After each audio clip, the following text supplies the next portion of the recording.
Hello students, good morning to all of you. We will continue our second lesson Kings and their kingdom, मतलब राजा और उनके राज्य।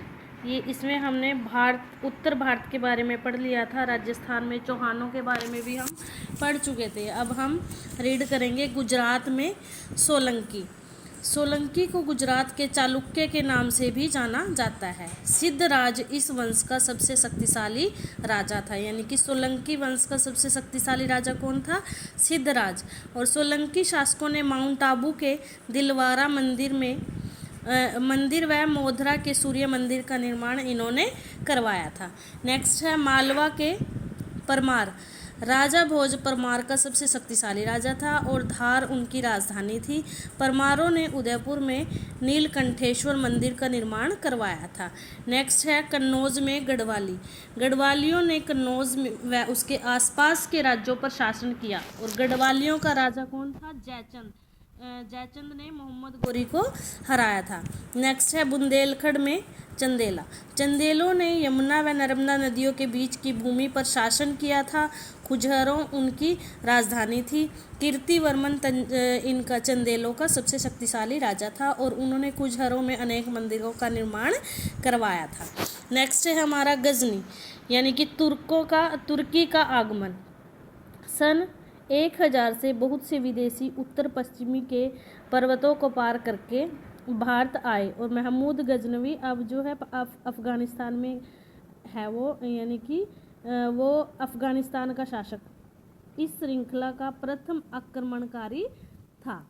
महमूद गजनवी एक शक्तिशाली शासक था और तुर्क मध्य एशिया से संबंधित था। उसने भारत के मंदिरों की संपन्नता के बारे में जो है सुन रखी थी कि भारत के जो मंदिर है वो बहुत ज़्यादा संपन्न है और उसने भारत के मंदिरों को लूटने के लिए फिर एक योजना बनाई। 26 वर्षों में, यानी कि 1000 से 1026 तक वह 17 बार भारत आया, यानी कि भारत पे आक्रमण करने के लिए वो 17 बार यहाँ पे आया था। सर्वप्रथम उसने पंजाब के शासकों को लूटा। सन 1001 में उसने पंजाब पर आक्रमण करके वहाँ के राजा जयपाल को हराया था। सन 1018 में उसने उत्तर भारत के मंदिरों तथा मथुरा व कन्नौज के मंदिरों पर आक्रमण करके उन्हें लूटा। और फिर सन 1026 में उसने गुजरात के प्रसिद्ध सोमनाथ मंदिर पर आक्रमण करके वहाँ से जो वो है बहुमूल्य आभूषण और पत्थरों को लूट के ले गया था, जो कि कीमती पत्थर थे। और वहाँ की सभी सुंदर वस्तुओं को गजनी ले गया था। और उसका जो सबसे प्रसिद्ध आक्रमण था वो भी सोमनाथ के मंदिर पे आक्रमण था, जो कि 1026 में उसने किया था। उसकी मृत्यु जो है सन 1030 में ईस्वी में हुई। सोमनाथ के मंदिर का पुनर्निर्माण भारत की स्वतंत्रता प्राप्ति के पश्चात सन 1947 में कराया गया था। नेक्स्ट है घोरी।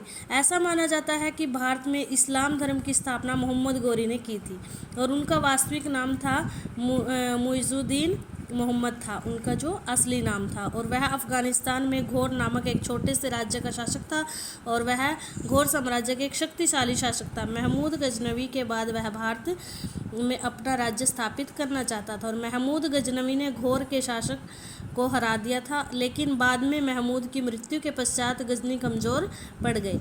महमूद गोरी ने इस स्थिति का लाभ उठाते हुए उसने जो है गजनी व उसके आसपास के राज्यों को अपनी सीमाओं में मिला लिया, यानी कि आसपास के जो राज्य थे उनको अपने राज्य में उसने मिला लिया था। 1175 से 1206 ईस्वी तक कई बार भारत, यानी कि सन 1175 ईस्वी में उसने मुल्तान पर आक्रमण करके उसे जीत लिया था। इसके बाद 1178 में गुजरात शासकों से पराजित होने के बाद वापस लौटने का फैसला उसने ले लिया और उसने महसूस किया कि पंजाब को अपनी जीत का आधार बनाया जा सकता है।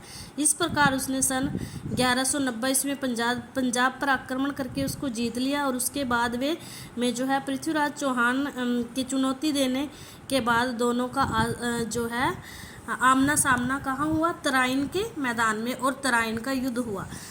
तराई का युद्ध, यानी कि तराइन का युद्ध। जब सन 1191 में दोनों सेनाएं दिल्ली से 80 किलोमीटर दूर तराइन, यानी कि जो हरियाणा में है, तराइन के मैदान में मिली तो पृथ्वीराज चौहान ने मोहम्मद गोरी को हरा दिया। फिर भी पृथ्वीराज ने उसे पंजाब छोड़ने के लिए विवश नहीं किया।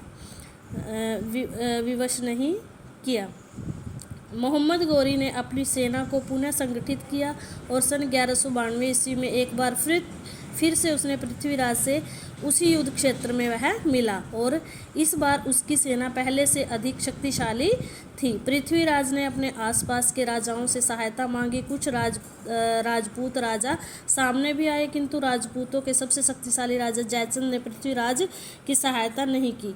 पृथ्वीराज इस युद्ध में हार गया और उसे बंदी बना लिया गया। वह उसका राज्य उससे छीन लिया गया, लेकिन वह संपत्ति यह उसकी मतलब कि समाप्ति नहीं थी। जब उसको बंदी बना लिया गया था, यह उसकी समाप्ति नहीं हुई थी। सन 1194 ईस्वी में मोहम्मद गौरी ने पुनः आक्रमण कर दिया और कन्नौज के राजा जयचंद को चंदावर के युद्ध में उसने उसको हरा दिया था और वह पंजाब व कन्नौज को जीतकर अपने एक विश्वसनीय दास को वहाँ की देख रेख के लिए उसने छोड़ दिया और सन 1198 ईस्वी में अफगानिस्तान वापस लौट गया। सन 1206 ईस्वी में मोहम्मद गौरी की मृत्यु के पश्चात भारत में कुतुबुद्दीन ऐबक का स्वतंत्र राज्य हो गया और इसी से भारत में गुलाम वंश की स्थापना हुई। कुतुबुद्दीन ऐबक जो है एक गुलाम था।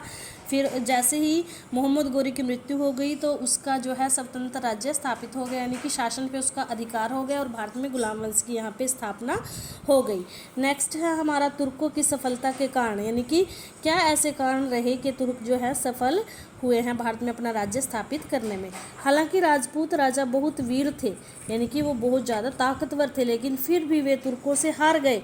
उनकी हार के पीछे क्या कारण थे, इसके बारे में हम आगे पढ़ेंगे।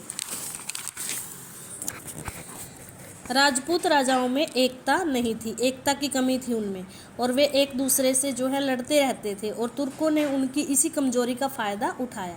राजपूत अपनी धार्मिक नीतियों द्वारा हाथियों पर लड़ते थे, जबकि तुर्की घोड़ों पर युद्ध करते थे, जो कि हाथियों से अधिक फुर्तीले और तीव्र होते हैं और उनकी सेनाएं भी उनसे बहुत ज़्यादा शक्तिशाली थी और उनकी युद्ध नीतियाँ भी योजनाबद्ध तरीके से, यानी कि एक प्लानिंग के अकॉर्डिंग वो युद्ध करते थे। नेक्स्ट है राजपूत राजा केवल अपने राज्य की सीमाओं में ही युद्ध करते थे, वे कभी अपने देश की सीमाओं को नहीं छोड़ते थे। तुर्क सैनिक केवल अपने कारण के लिए लड़ते थे, वे जानते थे कि जीत ही उनके लिए सब कुछ है, यानी कि उनका मेन फोकस जो है युद्ध को जीतना ही होता था। उनका मेन युद्ध के प्रति जो उनकी मतलब नीति थी उसका यही मतलब होता था कि उनको युद्ध जीतना ही जीतना है, चाहे जो मर्जी हो जाए। नेक्स्ट है इसी वजह से वो जीतते थे और राजपूत सैनिकों में कोई सेनापति नहीं होता था जो उन्हें युद्ध के लिए उकसाए और सेना को युद्ध के लिए तैयार करे। ठीक है बेटे, आज के लिए इतना ही।